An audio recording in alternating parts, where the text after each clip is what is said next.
누가복음 4장은 예수님의 공생애가 시작되는 장면을 언급하면서 시작합니다.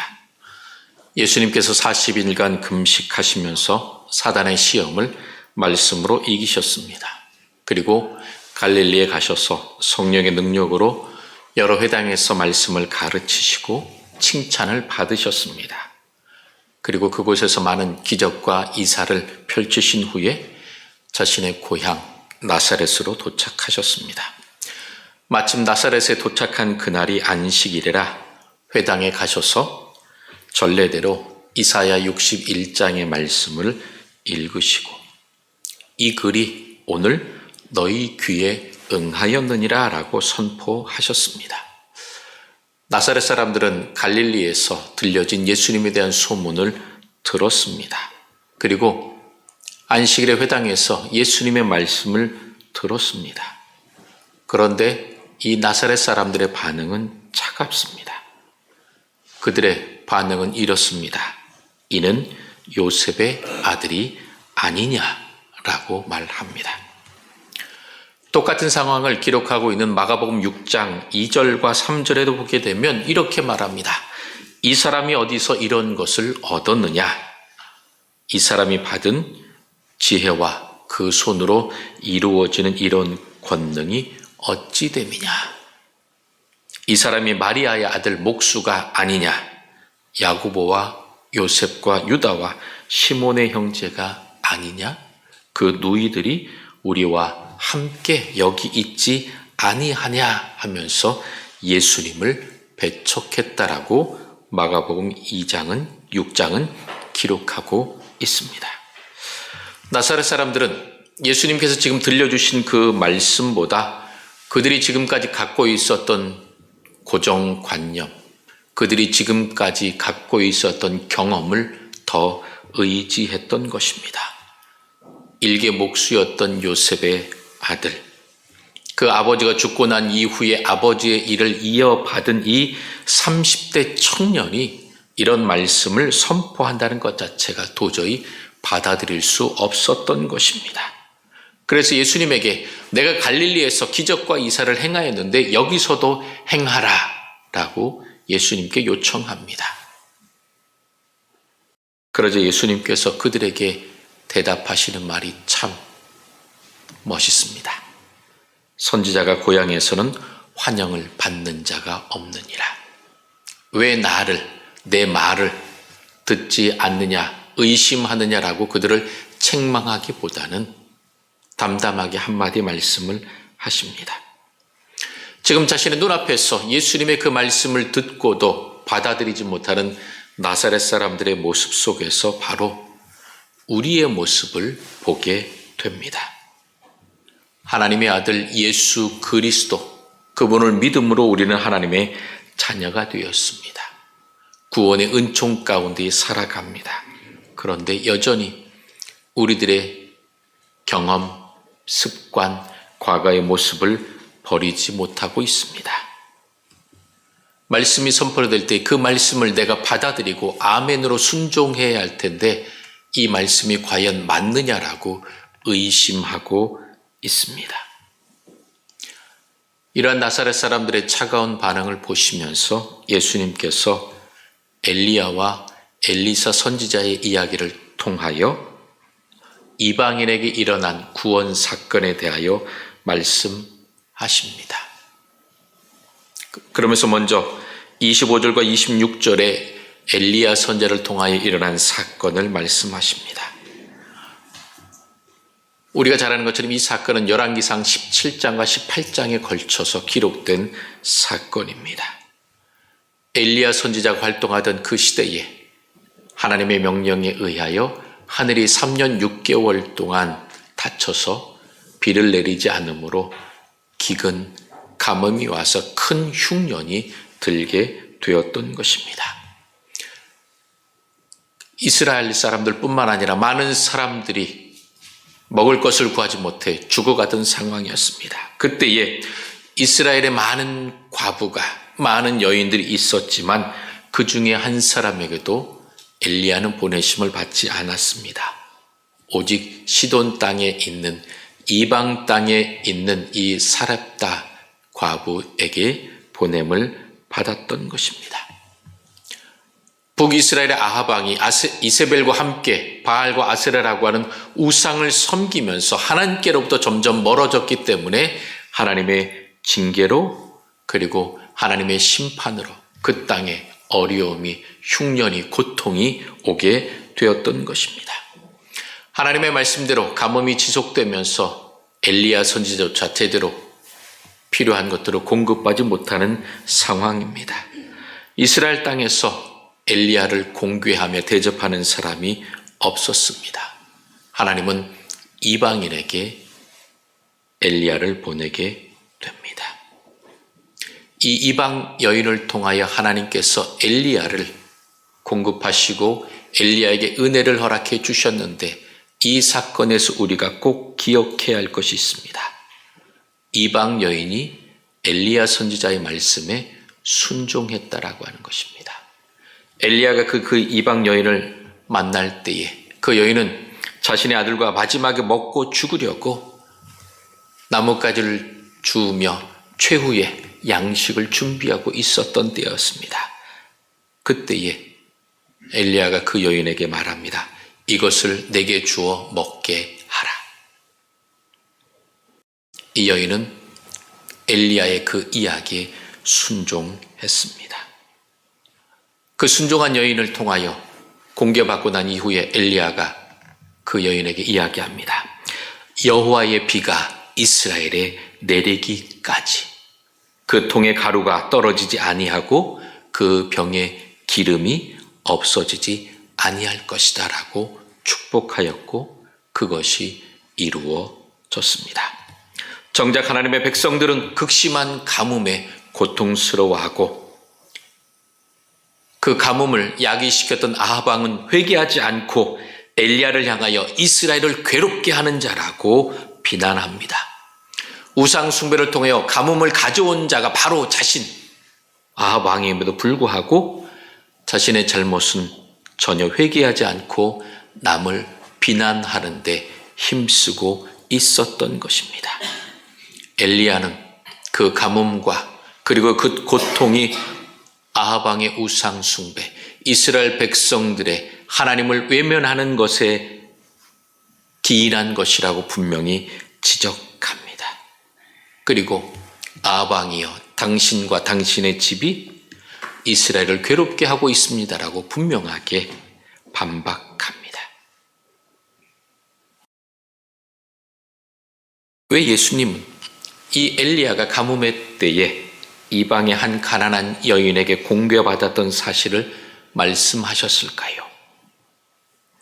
엘리야 시대에 이스라엘 백성들이 엘리야를 인정하고 하나님을 향하여 믿음으로 고백하지 않았던 그 모습이 지금 나사렛 사람들에게도 동일하게 일어나고 있다라고 하는 것입니다.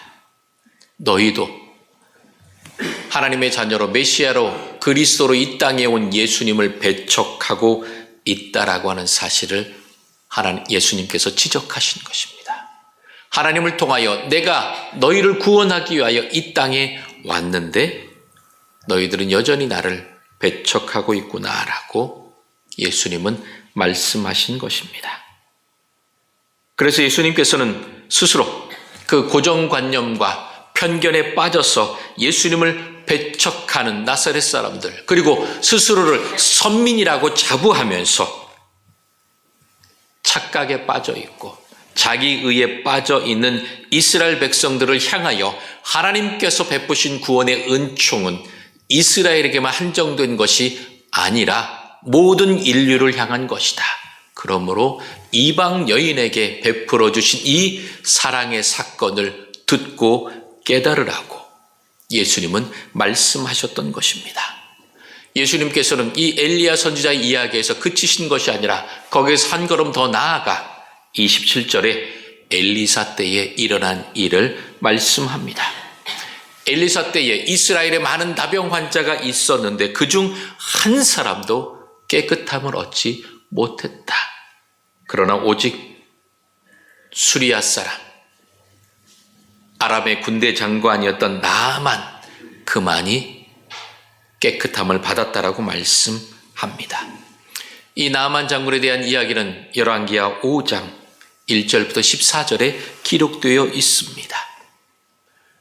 이 나아만 장군의 나병이 회복된 사건에서 우리가 주목해야 할 것들은 그 나아만 장군이 하나님께서 그 집에 보내주신 포로로 종으로 잡혀온 한 어린 소녀의 이야기를 들었다라는 것입니다. 그 어린 소녀가 그 여주인에게 말합니다. 그 나병에 걸려서 고통받은 내 주인님께서 사마리아에 있는 하나님의 선지자 그분을 만나시면 깨끗하게 치유될 것입니다. 그분을 만나십시오. 이렇게 간절히 이야기합니다. 이 어린 소녀의 간청에 나아만은 북이스라엘로 떠납니다. 나아만 장군이 그 어린 소녀의 이야기를 듣고 선지자를 만나러 갔는데 오히려 북이스라엘의 왕은 그 소녀의 이야기를 믿지 않습니다. 내가 하나님이 아닌데 어찌 저 사람을 낫게 할 수 있겠느냐라고 한탄하고 원망하고 불평하게 됩니다. 그러면서 그 왕은 자신의 옷을 찢으며 한탄합니다. 그저 왕은 나아만 장군의 이야기를 듣고 사마리아에 있는 선지자, 하나님의 사람을 소개하기만 하면 되는데 마치 내가 아무것도 할 수 없는데 왜 나한테 와서 이런 것들을 요구하냐고 불평하며 짜증을 내며 화를 내고 있는 것입니다. 하나님께서 나아만을 북이스라엘에 보낸 것은 그 어린 소녀의 고백을 통하여 엘리사 선지자를 만나고 하나님의 관심이 선민 이스라엘에게만 한정된 것이 아니라 온 인류에게 이방인에게도 하나님의 사랑이 끼친다는 것들을 보여주기 위해서 나아만을 보냈던 것입니다. 그런데 왕은 여전히 자신의 편견과 고정관념에 빠져서 하나님과 선지자를 인정하지 않고 불평하고 있는 것입니다.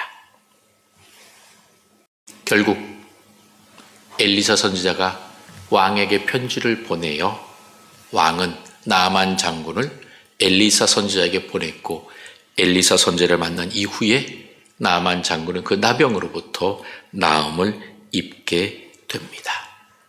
이 이방 여인 사르밧 과부의 사건과 나아만 장군의 일은 이방인에 대한 하나님의 관심, 사랑, 구원의 은총이 있다라는 것들을 보여주는 사건입니다. 더욱이 이 사건들을 통하여 예수님께서 자신의 고향에서 배척당하고 있는 그 순간 앞으로 제자들을 통하여 이방인들에게 복음이 전파되고 하나님의 구원의 놀라운 소식이 전파될 것들을 미리 예견하고 있는 행동이며 말씀인 것입니다. 그러므로 우리는 이 사건을 통하여 하나님께서 한정된 사람, 자기 편견과 고정관념에 빠져서 하나님을 인정하지 않고 하나님의 말씀을 거부하는 자들을 향하여 갖고 계신 그 안타까운 마음을 우리는 깨달아야 할 것입니다. 내 마음속에 내가 지금까지 살아왔던 나의 경험과 습관과 내가 갖고 있는 그 생각들이 편견, 고정관념이 되어서 하나님의 말씀을 받아들이지 못하고 내 생각대로 말씀을 걸러서 들으면서 이건 내 생각이 아니니까 은혜가 안 된다라고 거절하고 거부해서는 안 된다라고 하는 것입니다. 지금까지 내가 살아오면서 베풀어 주던 은혜와 사랑에 감사하면서 내 생각이 아니라 하나님의 들려주시는 말씀대로 우리는 순종해야 합니다. 그런데 나사렛 사람들은 여전히 자신의 편견과 고정관념에서 헤어나지 못합니다. 그래서 그 예수님의 이 말씀을 듣고 그들이 분노합니다. 그들이 얼마나 분노했으면 일어나서 동네 바깥으로 예수님을 쫓아냈다라고 하는 것입니다. 예수님을 쫓아서 그 나사렛 동네가 산 위에 세워져 있기 때문에 그 산 위에까지 가서 낭떠러지까지 끌고 가서 예수님을 떨어뜨려 죽이려고 하는 그러한 살인을 장행하고자 하는 분노로 나사렛 사람들이 가득 차 있었던 것입니다. 여러분, 왜 이들이 분노로 가득 차 있었을까요? 그들은 예수님의 말씀을 들으면서 우리는 선민, 하나님의 택함받은 이스라엘 백성들인데 어찌 이방인들이 구원받은 사건을 우리들에게 이야기하고 있느냐? 너도 이방인과 다름없다라고 그들은 단정짓는 것입니다. 그들에게 이방인은 개나 돼지와 마찬가지인 하찮은 짐승과 같은 존재라고 하는 것입니다. 우리는 하나님으로부터 택함받은 선민이기 때문에 우리가 구원받고 우리에게 기쁨의 소식이 들려야 되는데 왜 너는 이사야 61장의 말씀을 선포하면서 포로된 자에게 자유를, 보지 못하는 자에게 다시 보게 함을, 자유와 해방을 선포하면서 왜 지금 우리가 로마의 식민지 하에 고통받고 있는데 우리들의 자유와 해방을 이야기하는 것이 아니라 이방인들에 대하여 이야기하고 있느냐라고 그들은 예수님을 향하여 분노하고 있는 것입니다. 그들의 잘못과 그들의 죄를 돌아보는 것이 아니라 오히려 예수님께 그 모든 것들을 돌리면서 예수님을 희생양으로 삼으려고 하는 것입니다. 하나님의 사랑, 하나님의 택하심 때문에 그들이 선민 이스라엘이 된 것이지 그들에게 잘한 것 하나도 없습니다. 하나님이 택해 주신 그 이유 하나뿐인데 오히려 그것을 자기의 의로 생각하고 자기들이 훌륭하고 똑똑하고 하나님의 구원받을 만한 백성이라고 하는 헛된 자만심에 빠져 있었던 것입니다. 특별히 이 나사렛 사람들은 예수님께서 나사렛 출신이라고 하는 그 출신 때문에 예수님을 믿지 못했던 것입니다. 예수님의 말씀을 받아들이지 않았던 것입니다. 그래서 그 예수님을 죽이고자 낭떠러지에 밀어 떨어뜨리고자 하는 행동을 했던 것입니다. 이러한 나사렛 사람들의 모습은 앞으로 이제 3년 동안 예수님께서 공생애를 지내시는 동안 겪게 될 고통과 멸시와 아픔에 대한 그러한 하나의 전조라고 보여줄 수 있는 안타까운 순간인 것입니다. 그래서 그들은 그들의 편견 때문에 예수님을 영접하지 않았습니다. 여러분, 예수님을 영접하면 그 마음에 기쁨과 평안함과 은혜와 모든 감사의 고백이 넘쳐나게 됩니다. 그래서 그 기쁨이 너무나도 행복하고 좋아서 주변 사람들에게, 가족들에게, 믿지 않는 사람들에게 찾아가서 예수 그리스도를 만나보십시오. 하나님의 자녀가 되면 큰 기쁨이 있습니다. 구원의 은혜를 우리가 누리면서 살아갑니다라고 전파하게 됩니다. 그런데 그 복음을 듣고도 나사렛 사람들과 같은 반응을 보인다고 한다면 안타깝습니다. 우리들은 애가 탑니다. 제발 좀 함께 나와서 말씀을 듣고 은혜를 받으면 좋으려만 왜 저렇게 냉담한지 우리는 염려하게 됩니다. 왜 그렇습니까? 그들 안에 갖고 있는 편견, 고집, 고정관념이 그들의 마음을 꽉 붙들고 있기 때문입니다. 그런데 이 고정관념과 편견을 이 나사렛 사람만 갖고 있었던 것은 아닙니다. 요한복음 1장에 예수님을 만난 수없이 많은 사람들의 이야기가 기록되어 있습니다.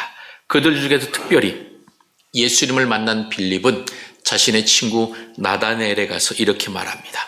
모세가 율법에 기록하였고 여러 선지자가 기록한 그 일을 우리가 만났으니 요셉의 아들 나사렛 예수이니라 라고 소개합니다. 그때 나다나엘은 요한복음 1장 46절에 이렇게 말합니다.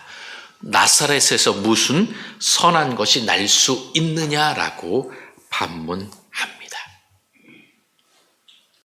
그러한 냉담한 반응에 빌립은 포기하지 않고 와서 보라 이렇게 이야기하고 예수님을 만나러 가자고 나다나엘을 다시 한번 재촉합니다. 나다나엘이 어쩔 수 없이 예수님을 만나러 갈 때에 예수님께서 나다나엘을 향해 뭐라고 말씀하십니까? 이는 참으로 이스라엘 사람이라 그 속에 간사한 것이 없도다라고 말씀하십니다. 그 속에 간사한 것이 없는 참 이스라엘 사람이라고 칭찬받았던 나다나엘조차도 나사렛에서 무슨 선한 것이 나겠느냐라고 하는 그의 고정관념, 편견에 빠졌기 때문에 예수님에 대한 말씀을 들어도 그의 마음을 닫고 예수님을 받아들이지 않았던 것입니다. 그런데 정작 예수님을 만나고 보니 나다나엘이 뭐라고 고백합니까? 랍비여, 당신은 하나님의 아들이시오. 당신은 이스라엘의 임금입니다라고 나다나엘은 고백하게 되었던 것입니다. 나다나엘은 자기가 갖고 있었던 그 편견과 고정관념이 잘못된 것이라는 것을 깨닫고 예수님을 만난 이후에 예수님에 대하여 온전한 믿음의 고백을 드리고 예수님의 제자가 되어 예수님을 따르는 놀라운 역사가 일어나게 되었던 것입니다. 여러분, 참으로 다양한 사람들이 예수님을 만납니다. 말씀을 듣습니다. 그러나 그 안에 갖고 있는 편견과 고정관념, 지금까지 살아왔던 그 경험과 습관을 의지하다 보면 하나님의 말씀을 제대로 깨달을 수 없습니다. 내가 그래도 지금까지 어떻게 살아왔는데 과거가 중요한 것이 아니라는 것입니다. 하나님의 말씀을 듣고 하나님의 자녀된 축복과 사랑과 은혜를 누린다고 한다면 그것에 대하여 우리는 감사하며 날마다 내 마음속에 주님에 대한 사모함으로 날마다 새로워져야 한다라고 하는 것입니다. 진정 예수님의 말씀을 들을 때마다 주님 말씀하옵소서 내가 듣겠습니다라고 주님 앞에 무릎 꿇어야 합니다. 그렇지 않으면 지금까지 살아왔던 내 삶의 환경과 습관들이 나를 이끌어가므로 나는 고정관념 편견에 빠져서 주님의 말씀의 은혜를 제대로 체험할 수가 없게 된다라고 하는 것입니다. 그러므로 여러분, 내 마음에 주님의 말씀이 들려지도록 늘 내 마음이 굳은 마음이 아니라 부드러운 마음, 하나님의 말씀에 아멘으로 응답할 수 있도록 내 마음을 지켜달라고 여러분 기도해야 할 것입니다. 그와 같이 기도할 때에 내 마음이 열려져서 그 열려진 마음에 주님의 말씀의 씨앗이 심겨질 때에 귀한 열매를 맺게 될 것입니다. 우리가 말씀의 은혜를 받고 하나님의 능력과 권세 가운데 살아갈 때에 여러분, 이 나사렛 사람과 같은 냉담한 사람, 반대하는 사람, 핍박하는 사람을 만나게 될 것입니다. 그때 여러분 낙심하지 마십시오. 절망하지 마십시오. 우리는 그 냉담한 반응에, 우리를 핍박하는 것에 우리의 마음이 허물어질 필요가 없습니다. 그저 우리는 예수님을 따라가면 된다라고 하는 것입니다. 오늘 30절에 보게 되면 예수님께서 그들 가운데로 지나서 가셨다라고 성경은 기록하고 있습니다. 예수님을 낭떠러지에 끌고 가서 예수님을 밀어떨어 죽이려고 하는 그 상황에 예수님께서 하나님의 능력으로 그 모든 것들을 다 피하시고 그들 가운데로 지나가셨다라고 하는 것입니다. 이 가운데로 지나가셨다는 것은 도망하셨다는 것이 아닙니다. 이 원문을 다시 한번 깊이 살펴보면 예수님께서는 본인이 가시고자 했던 그 길을 계속해서 힘차게 걸어갔다라고 하는 것입니다. 그래서 그 다음 31절에 보면 뭐라고 말씀하십니까? 갈릴리의 가버나움 동네에 내려오사 안식일에 가르치심에라고 말씀합니다.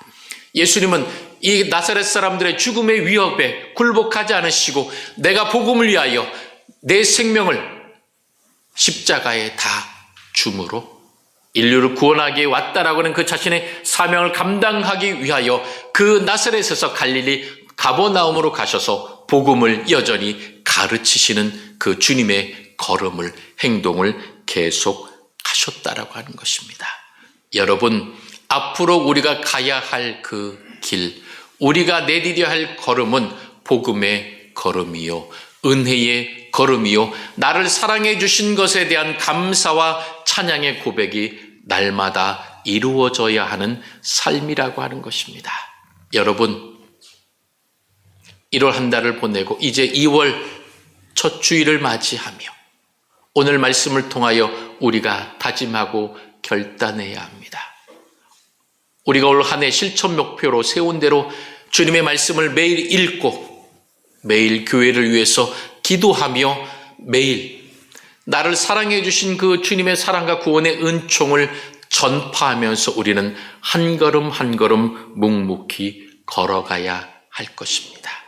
그 걸어가는 걸음걸음마다 하나님께서 나와 함께 해주시고 내 안에 있는 과거의 습관과 편견과 고정관념 그 모든 것들을 다 깨트려 주시고 성령께서 우리들의 마음을 하나가 되게 하여 주셔서 하나님의 나라를 위하여 예수 그리스도의 구원의 은총을 많은 사람들에게 전파하도록 우리를 인도하시고 함께해 주실 것입니다. 우리들의 걸음마다 예수님께서 함께 하십니다.